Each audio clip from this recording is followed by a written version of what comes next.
마태복음 10장 40절에 42절 말씀 제가 봉독하겠습니다. 너희를 영접하는 자는 나를 영접하는 것이요 나를 영접하는 자는 나를 보내신 이를 영접하는 것이니라. 선지자의 이름으로 선지자를 영접하는 자는 선지자의 상을 받을 것이요 의인의 이름으로 의인을 영접하는 자는 의인의 상을 받을 것이요 또 누구든지 제자의 이름으로 이 작은 자 중 하나에게 냉수 한 그릇이라도 주는 자는 내가 진실로 너에게 이르노니 그 사람이 결탄코 상을 잃지 아니라 하시니라. 아멘.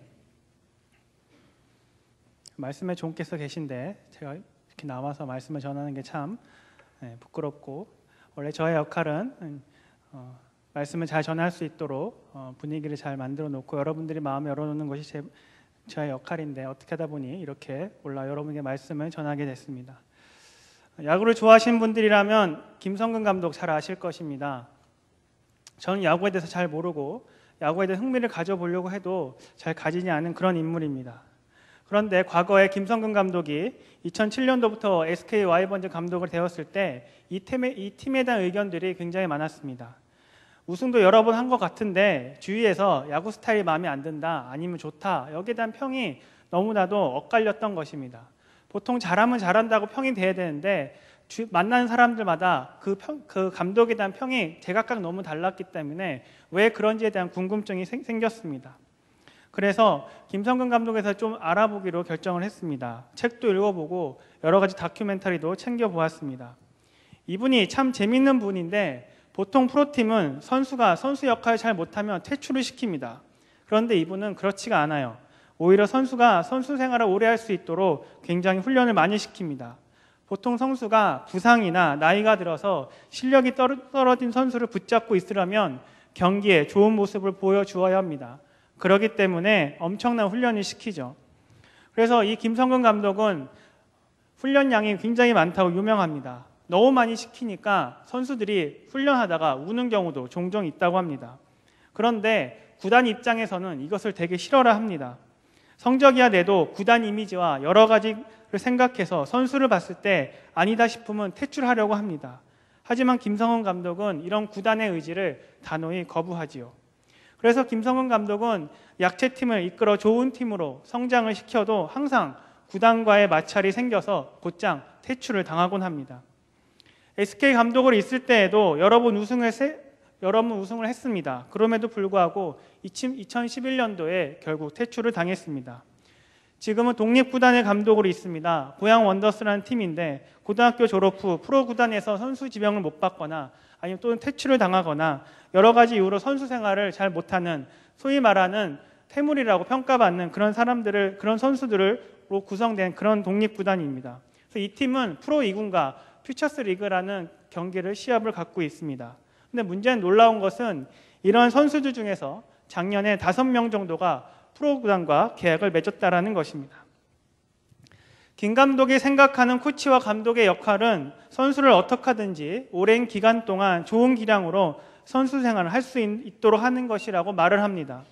부상으로 혹은 나이가 들어 실력이 떨어지면 떨어졌다고 퇴출해서는 안 되고 좋은 기량을 갖도록 훈련시켜야 하는 것이 코칭 스태프의 역할이라고 생각합니다. 그리고 그것을 끝까지 밀어붙입니다. 그러다 보니 좋은 성적에도 퇴출을 당합니다. 김성근 감독처럼 코칭 스태프가 가져야 할 역할에 대해서 제대로 파악하고 있고 그것을 끝까지 밀고 나가는 모습이 오늘 본문이 말하는 신앙인의 모습과 비슷한 부분이 있는 것 같아서 여러분과 말씀을 나누었습니다. 오늘 본문은 선지자의 이름으로 선지자를 영접하는 자는 선지자의 상을 받을 것이고 의인의 이름으로 의인을 영접하는 자는 의인의 상을 받을 것이라는 의미입니다. 그런데 이렇게 읽으면 의미가 잘 와닿지 않습니다. 조금 쉽게 번역해서 얘기를 해보면 선지자를 선지자로 맞아들이는 사람은 선지자가 받는 상을 받을 것이며 의인을 의인으로 받아들이는 사람은 의인이 받을 상을 받을 것이다 라는 의미입니다. 다시 말해서 의인인 것을 알아보고 그 의인을 의인으로 선지자로 잘 대접해주는 사람이 바로 의인이 받을 상, 선지자들이 받을 상을 받게 될 것이다, 그런 의미입니다. 오늘 본문을 봤을 때 선지자의 이름으로 선지자를 영접하는 자는 어떤 사람일까요? 우리가 그걸 잠깐만 의논해 보고자 합니다. 선지자를 선지자로 맞아들이는 사람은 첫째, 선지자를 알아보는 사람입니다. 그리고 두 번째, 선지자로 상대하는 사람을 가리킵니다. 이 두 가지 의미가 있다라는 것입니다.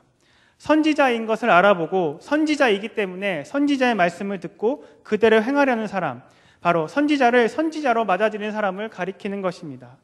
의인의 이름으로 의인을 영접하는 사람도 마찬가지입니다. 올바르게 사는 사람을 올바르게 사는 사람으로 받아들이는 사람을 가리킵니다. 올바르게 사는 사람이라는 것을 알아보는 사람, 그래서 올바르게 사는 사람이기 때문에 존경하고 배우고 가까이 있으려는 사람, 바로 이 사람이 의인을 의인으로 맞아들이는 사람이라고 말할 수 있습니다. 여기서 신앙인은 어떠한 모습을 지니고 있어야 하는지를 볼 수가 있습니다. 바로 첫째, 선지자를 알아보고 의인을 알아보듯이 알아보는 능력, 분별할 수 있는 능력이 우리에게 있어야 한다는 것입니다. 다시 말해서 무엇이 옳고 그른지를 볼 수 있어야 하는 것이죠. 신앙은 흔히 잘 믿는 것이라고 우리는 알고 있습니다.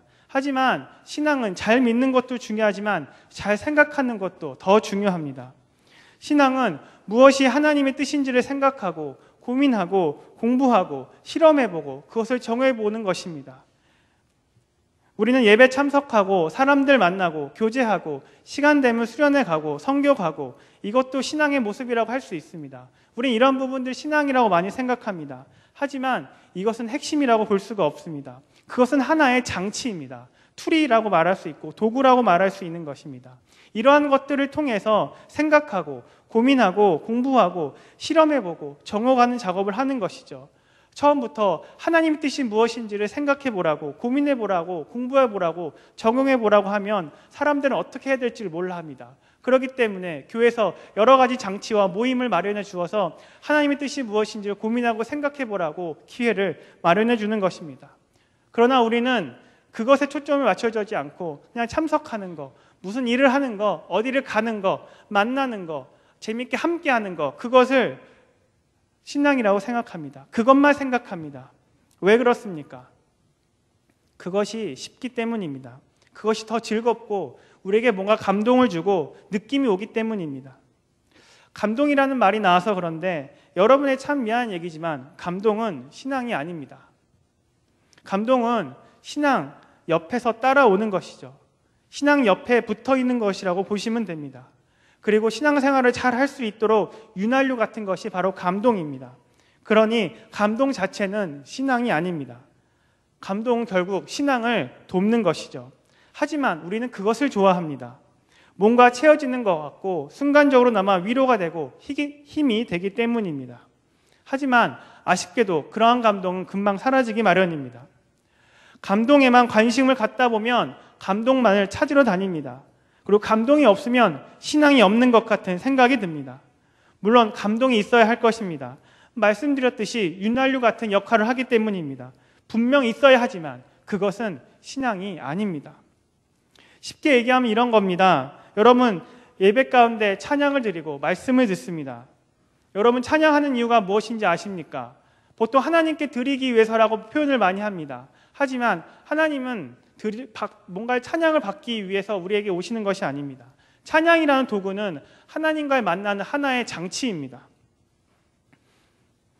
그래서 우리가 뭔가 찬양을 통해서 하나님을 만나기 위해서는 집중해야 합니다. 그래서 우리가 음악을 이용하고 악기를 이용하는 것입니다.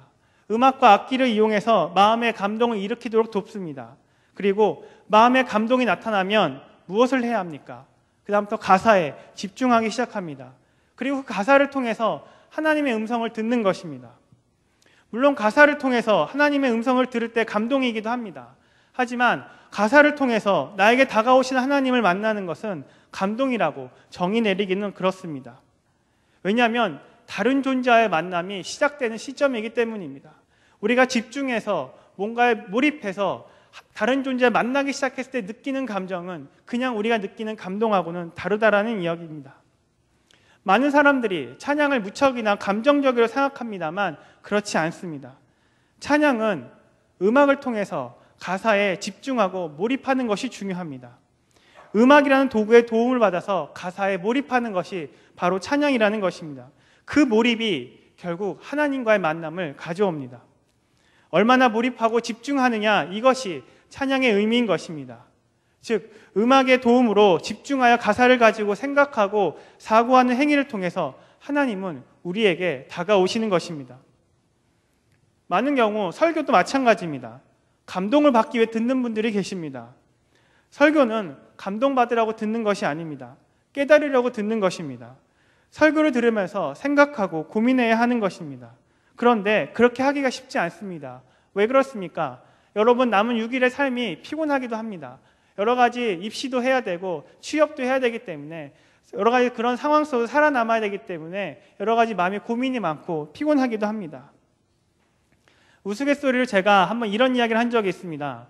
보통 책을 읽을 때 졸리는 경우가 있습니다. 읽자마자 졸리는 경우가 있습니다. 조금 어려운 책 같은 경우는 읽자마자 굉장히 졸리습니다. 왜 졸리냐면 둘 중에 하나입니다. 정말 책이 어렵든지 아니면 그 전에 내가 별로 생각을 하고 있지 않다가 갑자기 책을 읽으면서 생각을 하려니까 졸리기 시작합니다.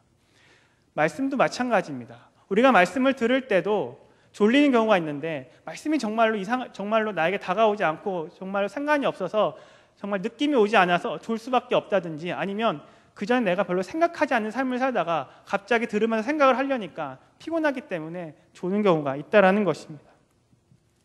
우리는 누군가 나를 좀 재미있게 해주길 바라고 감동 주기를 원합니다. 요즘 시대가 더욱더 그런 것 같습니다. 설교는 개그 콘서트가 아닙니다. 지극히 이성적인 시간이고 생각하는 시간이고 고민하는 시간입니다. 그러나 그것이 전부가 아닙니다. 깨달음 뒤에, 생각하는 것 뒤에 바로 희열이 있고 감동이 있는 것입니다. 왜 그렇습니까? 깨달음이라는 것, 이것도 또한 하나님과의 만남이라고 볼 수 있기 때문입니다. 결국 설교나 찬양 모두 하나님을 만나기 위한 장치입니다. 그런데 그 장치는 생각이 꼭 필요합니다.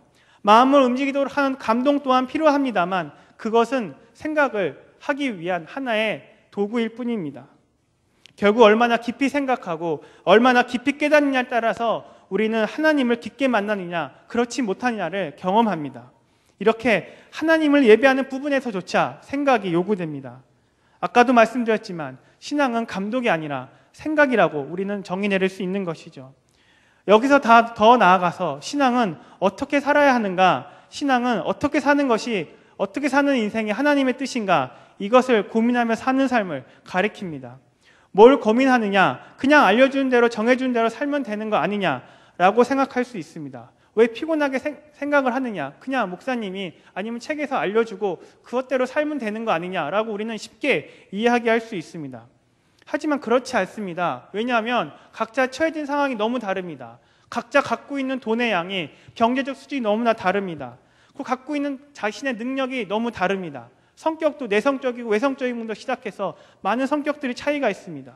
또한 자신이 처해 있는 집안 분위기가 다를 수도 있습니다. 또한 자신에게 닥치는 어려움의 차이가 있습니다. 어떤 사람은 평생 어려움 없이 사는 사람도 있고 어떤 사람들은 매번 뭔가 어려움이 닥치는 경우가 있습니다. 그리고 자기가 갖고 있는 직업의 차이도 있습니다.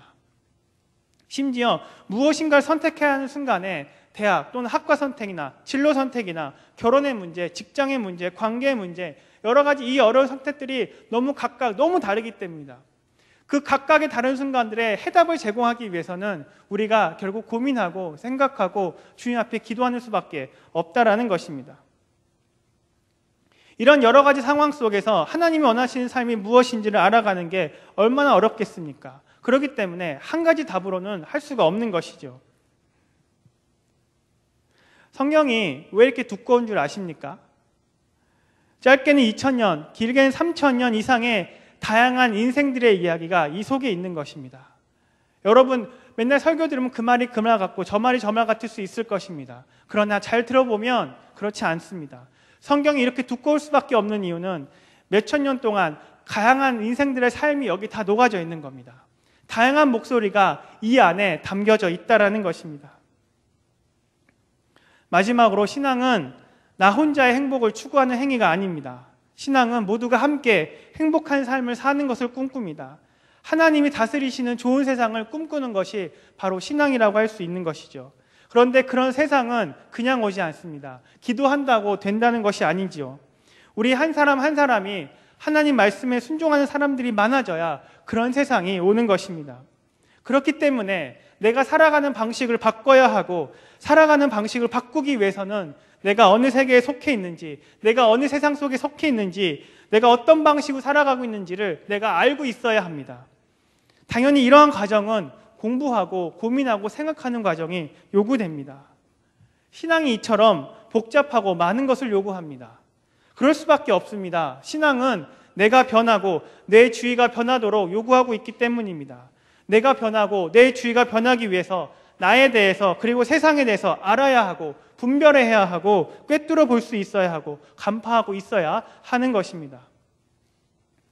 말씀을 통해서 신앙인은 분별할 수 있는 능력, 생각할 수 있는 능력이 필요하다라고 말씀드렸습니다.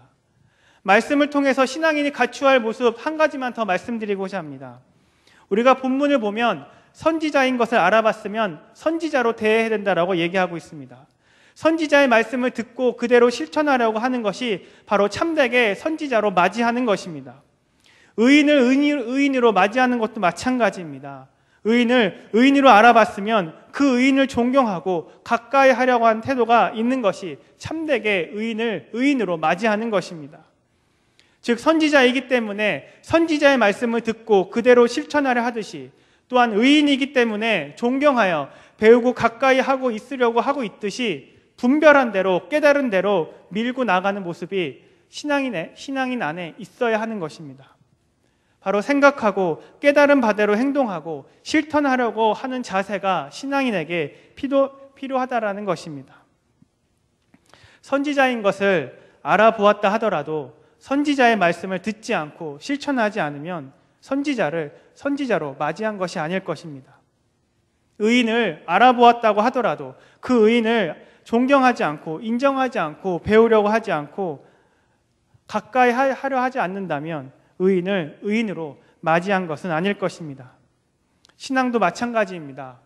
하나님의 말씀이 무엇인지를 깨닫고 세상 속에서 참되게 사는 법을 분별하였다 하더라도 분별한 대로 살지 않으면 그것은 신앙이라 할 수 없는 것입니다. 예배 시간에 찬양과 말씀을 통해서 하나님의 존재를 경험하고 분별할 수 있게 되었다 하더라도 그대로 살지 않는다면, 실천하지 않는다면 그것은 그냥 종교적인 취미생활일 뿐인 것입니다. 여러분들이 생각을 많이 하고 고민을 많이 하셨으면 좋겠습니다. 교회에서 무슨 머리 아프게 생각이냐고 할 수 있습니다. 이해는 됩니다. 충분히 그럴 수 있습니다. 취업에 대한 부담감들도 있고 청년 때는 특히 여러 가지 불안과 생존의 문제가 있습니다. 인생에 대한 불확실한 문제도 있고 자신에 대한 모르는 부분들도 많습니다. 하지만 세상이 점점 살기 어려워지고 청년들이 세상 속에서 생존하는 것이 더 힘든 시기이기 때문에 그렇기 때문에 우리는 더 고민하고 생각할 수 있어야 합니다. 게다가 입시와 시험 준비로 공부는 하지만 정작 생각은 더 하지 않는 그런 시대입니다. 공부는 많이 한다고 많이 외우고 이것저것 보지만 정작 생각은 하지 않는 그런 시대라는 것이죠. 세상이 우리를 몰아가는 대로 우리는 휩쓸리면 안 되기 때문입니다. 세상이 우리를 기만하는 대로 우리는 기만당해서는 안 되기 때문이지요. 깊은 생각과 공부와 고민을 통해서 분별의 능력을 갖추시기를 주님의 이름으로 축원합니다. 이러한 분별의 능력으로 참된 신앙의 길을 걷는 신당중학교의 청년들이 되기를 주님의 이름으로 축원합니다. 함께 기도하시겠습니다.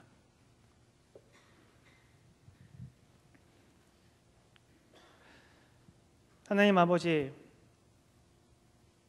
우리가 신앙을 갖는 것이 그냥 믿는 것이 아니라 그냥 하나님께 도움을 구하고 하나님의 도움을 받는 그런 인생이 아니라 우리가 단순히 행복하게 살기 위해 믿는 행위가 아니라 우리가 주님의 뜻에 순종하고 주님의 말씀을 실천하기 위해서 고민하고 생각하는 것임을 다시 한번 깨닫게 하옵소서.